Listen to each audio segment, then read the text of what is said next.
Hello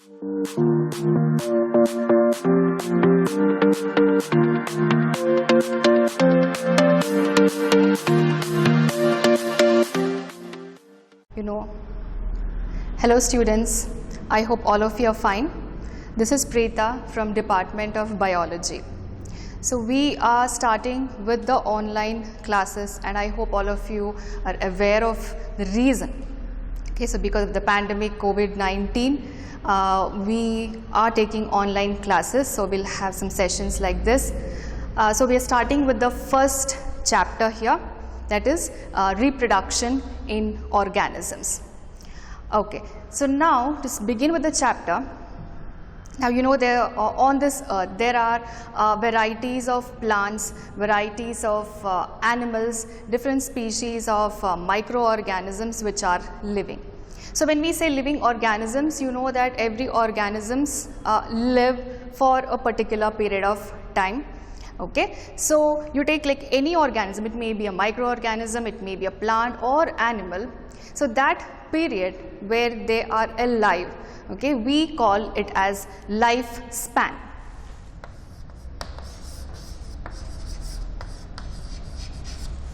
Okay, so lifespan, to be precise, we can say lifespan is the period between the birth of the organism and its natural death. So here we need to specify that it's a period between birth and natural death, not just death. We have to specify it as natural death of the organism, because death can be, it may be accidental death, it may be death because of some diseases or something. So we don't consider that.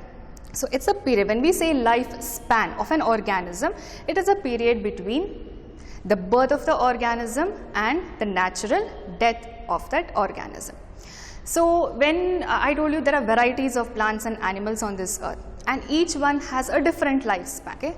So now, since I told you about the definition for lifespan, we'll take some examples. So butterfly, if you take example of butterfly, the lifespan of butterfly is almost like 1 to 2 weeks. Okay, so there are some species whose lifespan is maybe 3 to 4 weeks also, but we take average. Okay, so the butterfly lives for 1 to 2 weeks.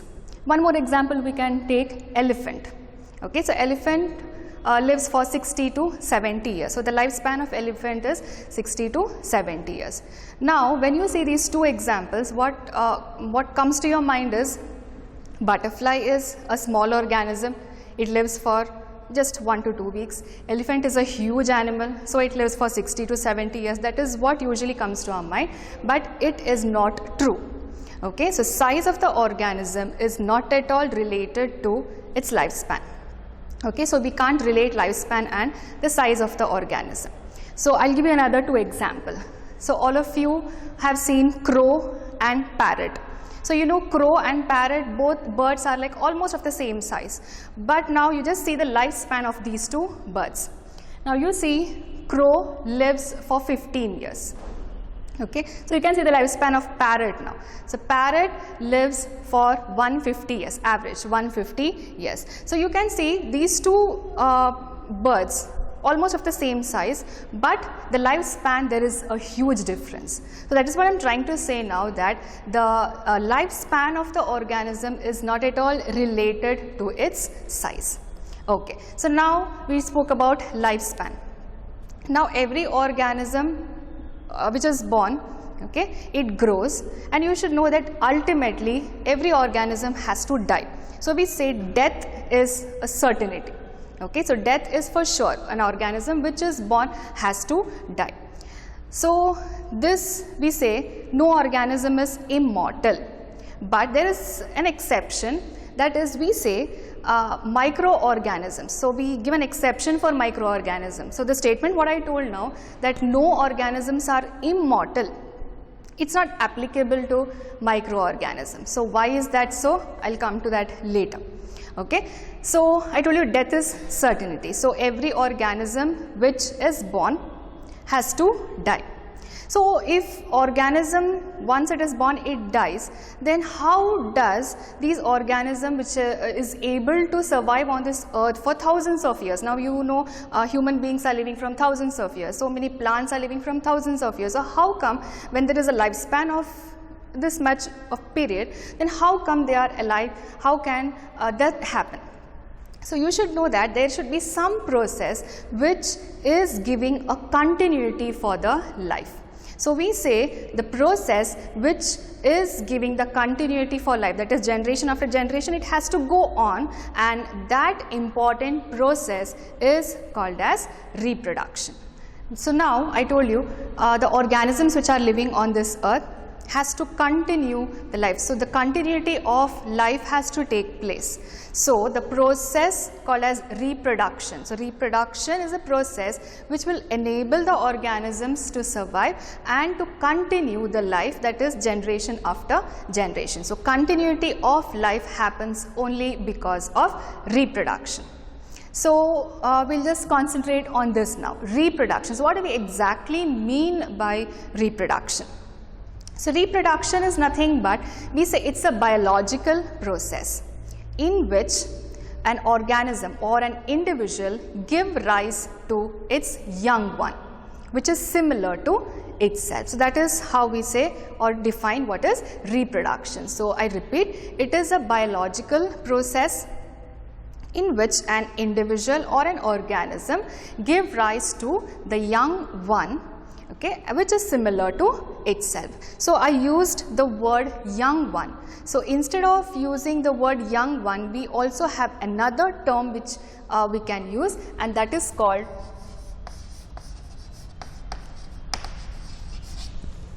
offspring. Okay, so instead of saying young one, we can also use the term offspring. So it is a biological process where the young ones are produced. So any organism which is born, it grows and it dies. So within this, in this lifespan of any organism, you see that it will reproduce. So the reproduction will enable the continuity of life, that is generation after generation. Okay, so when we study the whole process of reproduction, we see that there are different mechanisms of reproduction. So when we see the whole evolution, we see that every organism, every plant, every animal, it has developed different mechanism of to reproduce or to produce the young one. So how are those methods different? Why are those methods different? It depends on various factors, like for example, it depends on the internal physiology of the organism. It depends on in which habitat the organism survives, and various other factors. So depending on all that, every organism will develop different method of reproduction. So when we study that, we see that mainly we can classify reproduction into two types. Okay, so we say reproduction, it is of two types. We say asexual reproduction and sexual reproduction. This is mainly based on whether one parent is involved or two parents are involved in the process of reproduction. Okay, so these are the two types, asexual and sexual mode of reproduction. Now we'll just see what is the main difference here. So first, starting with asexual reproduction. Asexual reproduction involves a single parent. A single parent is capable of producing the young one with or without the production of gametes. Okay, so when a single parent is capable of producing the young one with or without the production of gametes, we call that type of reproduction as asexual reproduction. The second type of reproduction is sexual method of reproduction. So sexual method of reproduction here, it involves two parents of opposite sex. Okay, so two parents of opposite sex are involved in the production of young ones. So that's the main difference between asexual and sexual mode of reproduction. Now both the type of reproduction we will study in detail. Okay, so first we are starting with asexual reproduction. Okay, so after that we will study in detail about sexual reproduction. So starting with asexual reproduction, so I told you the definition. So what's the main difference there? So asexual reproduction involves a single parent. So a single parent is capable of producing the young one. So since there is only one parent involved in producing the young ones, we say the offsprings are clones. So we use a word clone there. So what's the meaning of that? So the offsprings of asexual reproduction, they are identical to each other, because see, there's only one parent involved. All the offsprings will be identical to each other, as well as they will be identical to its parent. So when I say identical, you should also know that I'm speaking identical, it is morphologically identical and genetically identical. So it's not only morphology. Morphology means it's an appearance. So it's not only the appearance, genetically also the offsprings will be similar to each other, as well as they'll be similar to its parent. So what's the reason behind it?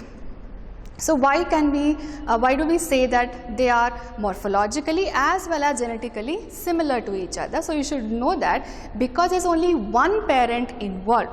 So all the offsprings are like exact copies of each other. So it is like the same copies which is passed on from the parent to the offspring. So parent and all the offsprings will be morphologically and genetically similar. So an individual which is morphologically and genetically similar, we use the term clones. So sometimes there will be a question that why are the offsprings of asexual reproduction called as clones? Okay, so you should know what are clones first to understand why it is called as clones. So clones are individuals which are morphologically and genetically similar to each other. So here in asexual reproduction, since only one parent is involved, all the offsprings are called as clones.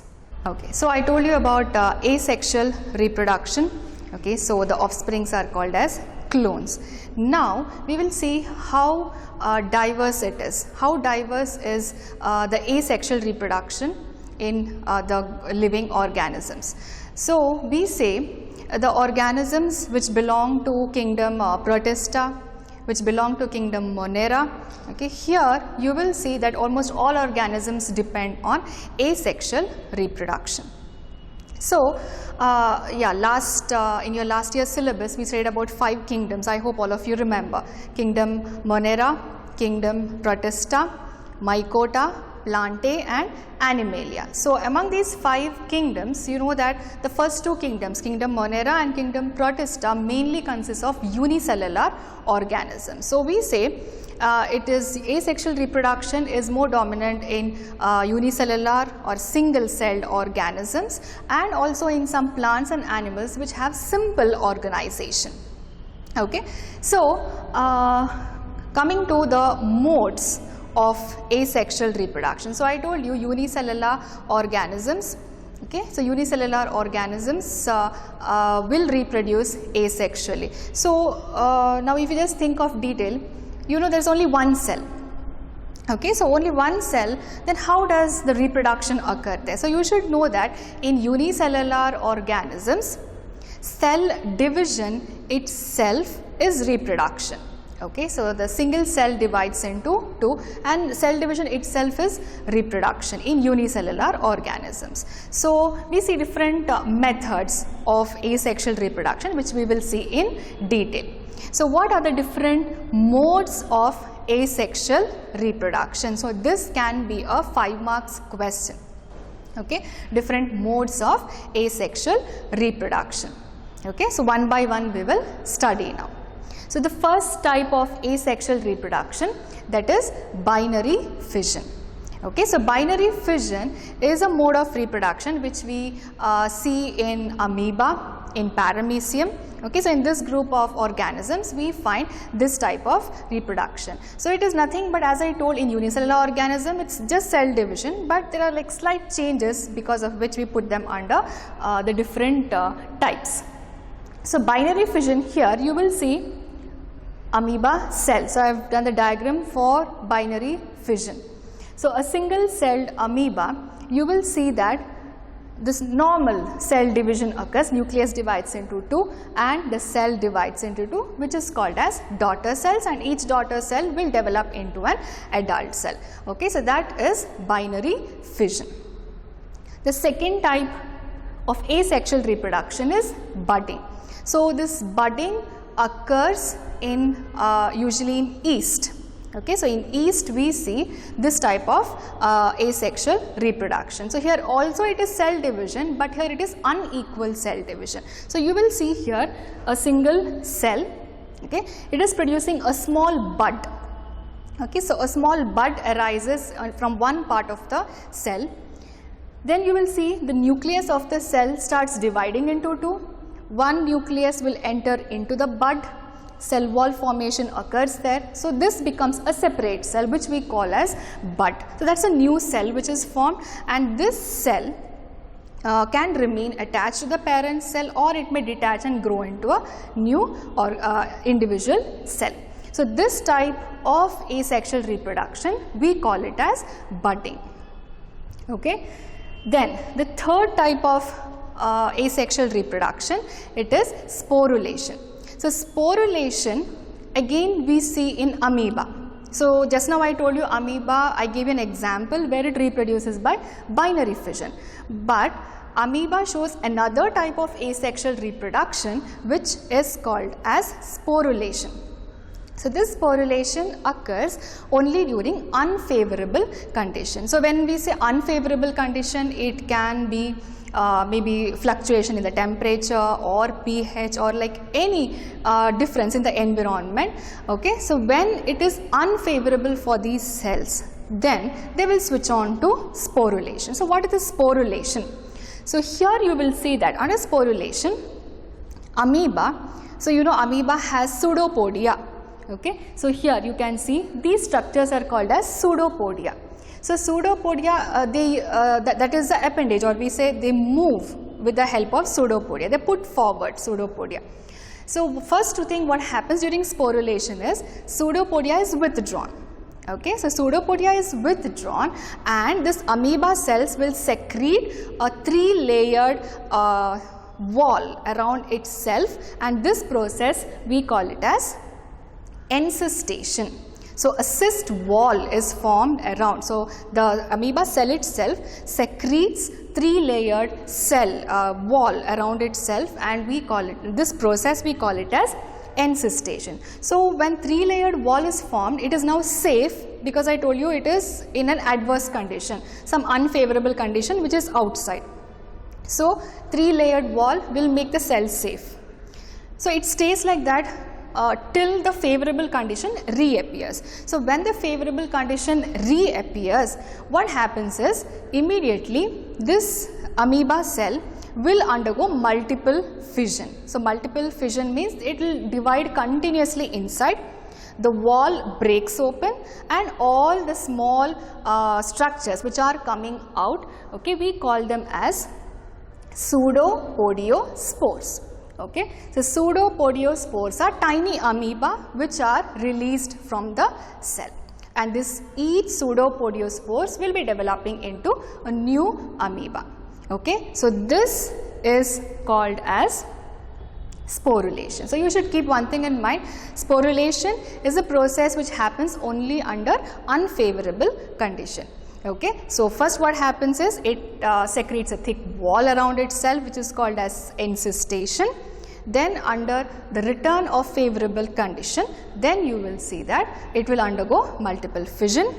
Pseudopodiospores are produced which are released from the cell, and this each pseudopodiospore will develop into new amoeba.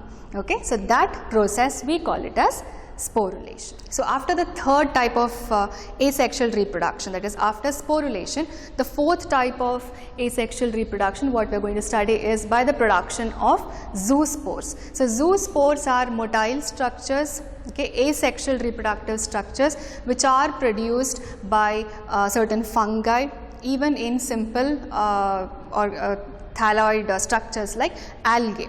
Okay, so in algae and fungi you find that zoospores are produced. So you can see the zoospores, these are tiny motile structures. So when we say motile, you should know that they have flagella and they can move. So when they can move, we use the term motile structures. Okay, so these zoospores are released, and each zoospore will be they come out of this cell and they will develop into a new organism. Okay, so that is the production of zoospores, which is a fourth type. And the fifth type of asexual reproduction, what we are going to study is fragmentation. So fragmentation is nothing but, in simple word if we have to say, it is just the breakage of thallus. Okay, so the plant body or the cell, it just divides or it just breaks. It breaks, and each fragment means a bit. Each bit has the capacity to grow into a new organism, which we find like fragmentation we also find in Hydra. Okay, so in Hydra or even in fungus, where thallus will just break, each one develops, I mean they just continue the division. Okay, so that is fragmentation. So these are the 5 types of asexual reproduction. So I told you it's a 5 marks question, so you can specify all these 5: binary fission, budding, sporulation, production of zoospores, and fragmentation. Okay, so apart from this, there are so many like other examples also which you can think of for asexual reproduction. So that is few more example. So conidia. Okay, so conidia are asexual spores which are produced by fungus. So here example I have given penicillium. So penicillium is a fungus which belongs to kingdom Mycota. So this is a structure which is produced only during reproduction. Okay, so special branches are produced on which you can see these tiny structures here which are called as conidia. So conidia are tiny spores, they are single celled spores which are produced at the tips of the branches. So that is another mode of asexual reproduction. In the same way in Hydra, okay, so in Hydra you can see small buds are produced. So these small buds will be attached to the parent, and like after a little bit of growth, okay, they just separate from the parent, and you know that Hydra, they are sedentary. Okay, so sedentary, that is they are attached to any substrate.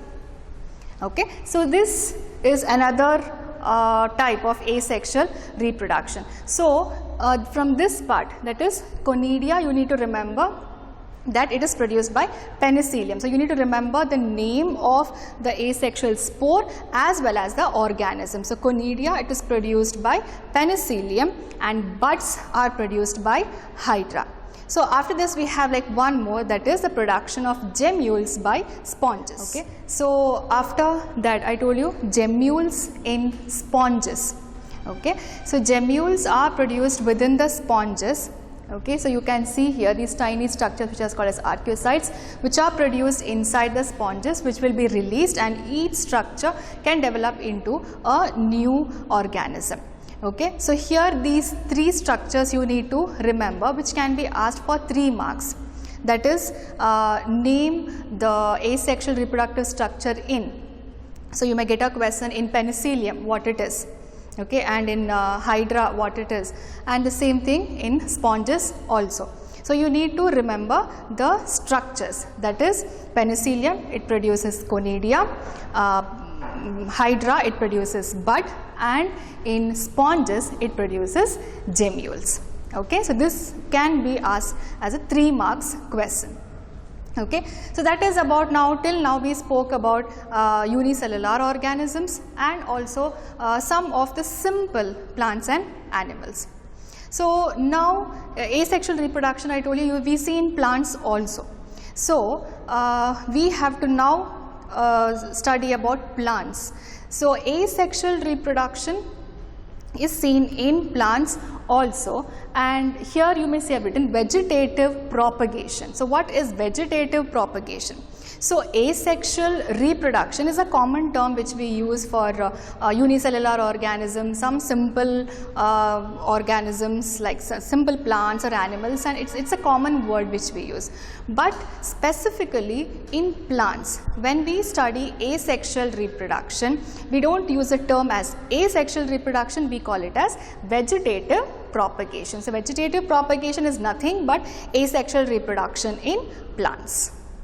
Okay, so asexual reproduction in plants, so how does that happen?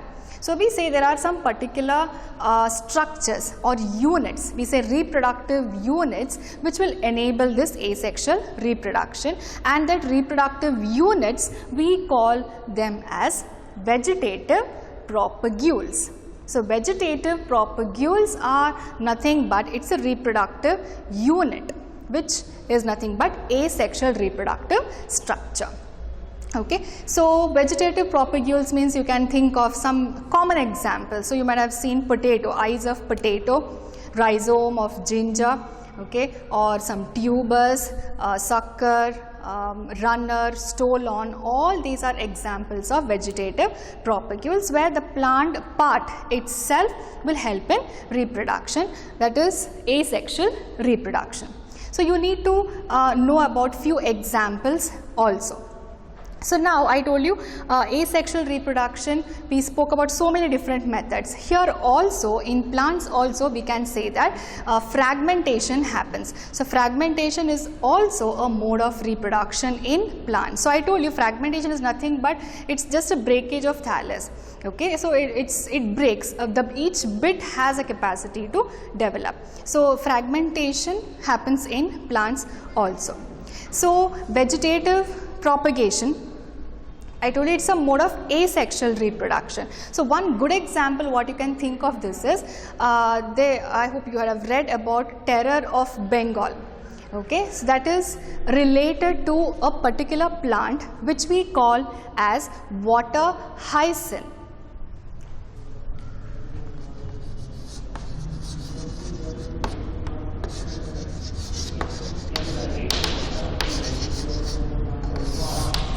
Okay, so this particular plant, water hyacinth, okay, we can take as a very good example for asexual reproduction, because I told you we say terror of Bengal. So terror of Bengal is related to this plant. So this particular plant called as water hyacinth, okay, so that's a common name, we call it as Eichhornia. Eichhornia is a scientific name for water hyacinth. This particular plant will multiply very rapidly, that is vegetative propagation happens very fast and the plants multiply at a very rapid rate. So what happens is this particular plant, it's a weed, it's an aquatic plant, it's a weed which will multiply at such a high rate, it covers the whole water body. Okay, so it may be a lake or a pond or something. This plant will multiply and just covers the whole water body. It just drains out oxygen. So when it drains out oxygen, you can think of the plight of other organisms which are living in that water body. Okay, so your fishes and other organisms in that particular water body, it will die. So this is a weed which is creating a havoc, that is in the aquatic medium. So why is it called as terror of Bengal? I'll just say you briefly about the history of that one. This plant actually it's not originated in India. Okay, somewhere in the 18th century, okay, British actually brought this plant to India, seeing the beauty of the flowers it produces. So it produces very nice purple colored flowers, and seeing the beauty of the plant, it was brought to India by British. Okay, so it was first brought to Bengal, West Bengal, and there they tried to grow this plant, and it became a big nuisance because it used to like multiply, it used to drain out oxygen, and all the fishes there died and they couldn't control the multiplication. So that's what I'm trying to say here. The multiplication of this water hyacinth is asexual, that is vegetative propagation happens very rapidly. Okay, so that is why it is being termed as terror of Bengal. Okay, so that was the incident which happened. So now also we find maybe some water bodies nearby. If you just go observe there, you can see this plant growing, and it grows within like few weeks. You will see the whole water body will be covered up by this one. It multiplies so fast because of vegetative propagation. So here it is the offset, we call it as offset, which is nothing but the stem modification which will be helping in multiplying. That is a vegetative propagule. So I told you in each plant there are different vegetative propagules which will be helping in asexual reproduction. So we will just see some examples here. So you can see potato. Okay, so potato is a very good example where you will see, if you observe on potato, you can see some small scars over it, which we call as eye of potato. Okay, it is nothing but, you know, potato is stem modification, stem which is modified. So from the nodes, okay, so from this eye, which we call as eye, you will see small buds appearing, okay, and it will produce plantlets. So small plantlets you will see from all this, which can be taken out and we can grow it. Okay, so that is vegetative propagation which you see in potato. Another example is rhizome of ginger. This also is stem modification, and you see the scars over it. So that each marking is nothing but nodes. So I hope you know there are nodes and internodes on the stem. Okay, so even here in potato as well as in ginger, you will see this stem has nodes, which when it comes in contact with soil and water, especially when it is damp, you will see it will start producing small plantlets from each node. Okay, so that is vegetative propagation. Another example is bulbil of agave. So agave is a plant, and you will see this is one bulbil which is shown here, which is an asexual reproductive structure. So this one will be produced on the inflorescence axis. Okay, it's an asexual reproductive structure. Okay, so this will be growing into a new plant. Okay, so these also, so this also is a 5 marks question where you need to write about the different example. What is vegetative propagation? What are vegetative propagules? And also some of the examples. So after the few examples, we have 2 more to study. Okay, so I told you potato, that is the eye of potato, rhizome of ginger, and bulbil of agave. And after that, we see the leaf buds of bryophyllum. So bryophyllum is a terrestrial plant which you see, and along the notches of the leaf, okay, we will see that plantlets arise. Okay, so small plantlets are arising along the margin, that is in the notches of the leaf, and from the each plantlet will actually fall off from the leaf, and each one grows into a new plant. So this is also one of the mode of asexual reproduction. Then we have, I told you about water hyacinth. Remember I told about the terror of Bengal, that is water hyacinth, which rapidly multiplies. Okay, multiplies at a very high rate, and controlling these plants in the water body is very difficult. So this is another example where offset. So offset, this is a structure which is called as offset. It is nothing but stem modified. Okay, so from each node you will see that a plantlet arises. So these are some of the examples for vegetative propagules. So how vegetative propagation occur, these are few examples. So here if you observe, from every node, so you take the example of potato, ginger, okay, even banana, rhizome of banana, you will see that the nodes, when it comes in contact with soil or damp soil, okay, moisture, you will see that plantlets arise. So this method is being used to cultivate all the commercial plants. So it has been exploited by the gardeners to for the commercial plants, to grow the commercial plants. So these are some of the examples for vegetative propagation. So here you need to know, I told you about 2 questions. One is what are the asexual modes of reproduction, where you need to specify, give an example about unicellular organism, that is I told you binary fission, budding, okay, zoospores, sporulation, fragmentation. Another question is regarding the plants. So what is vegetative propagation, or you can get a question like write a short note on vegetative propagation. Then you need to write what is vegetative propagation, specify what is vegetative propagule. It's a reproductive unit produced by the plant, okay, asexual reproductive structure. So along with that you need to give these examples along with the diagrams you need to draw, that is potato, ginger, and this one bulbil of agave, hyacinth, and this one also bryophyllum also. You just need to draw some simple diagrams and label it. Okay, so that is about vegetative propagation. So with that we have covered up with asexual reproduction. Okay, so in the beginning I told you life that is all living organism will die, and I told one statement there, no organism is immortal except microorganisms. So I told you why we can't use that term for microorganisms. So I'll just say you about that.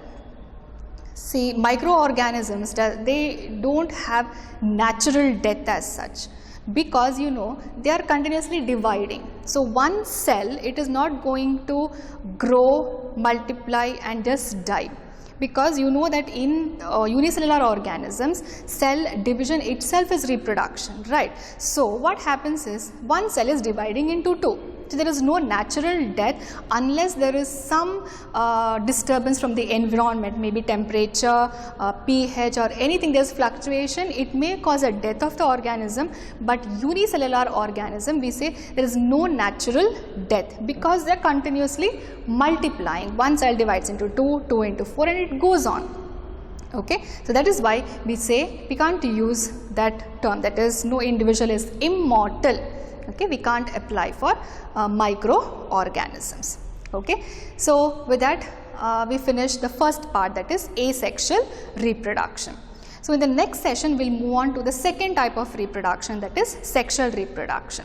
Okay, so now I want you people to just practice few diagrams which has been done on the board. Okay, that is modes of vegetative propagation, that potato, ginger, bulbil of agave and these two. Okay, so these two diagrams I want you people to practice. Okay, so below the video there is a link which is given, you people can open that. Okay, you can take a pic of the diagrams what you have done in your book, take a pic and you can post it there. Okay, so I want all of you to practice this diagram at least once and please send the pic. Okay, so in the next session we will meet again. I will continue this chapter. So right now I will stop the chapter here. Thank you and have a good day.